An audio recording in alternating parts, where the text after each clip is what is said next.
hija iliyotekelezwa vyema, Mtume anasema haina malipo isipokuwa pepo. Mwenyezi Mungu awatie peponi wao na sisi.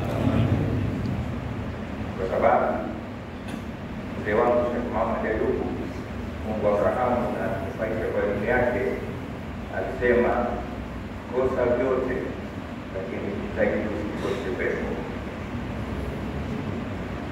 Kosa vyote lakini usiridhike kukosa pepo.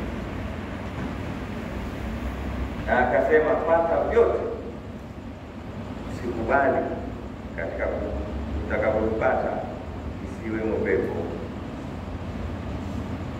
Kwa sababu maisha haya ili yawe ni maisha, basi tuishie peponi. Hamu yetu, jazba zetu, juhudi zetu, elimu zetu, pirika zetu na shughuli zetu zote zilenge pepo. Wabtaghi fima ataka Allahu daral akhirah. Kwa kila alichokupa Mwenyezi Mungu hakikisha ukitumie kukupatia darul akhirah. Wa darul akhirah kuna aljanna.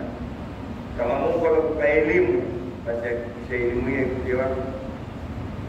Mwenyezi Mungu amekupa watoto, hakikisha watoto wale ni sababu ya wewe kuingia peponi. Mungu amekupa afya, hakikisha afya hiyo ikupe kila kitu. Kwa Mwenyezi Mungu ajalie wao na sisi tuwe min ahli janna.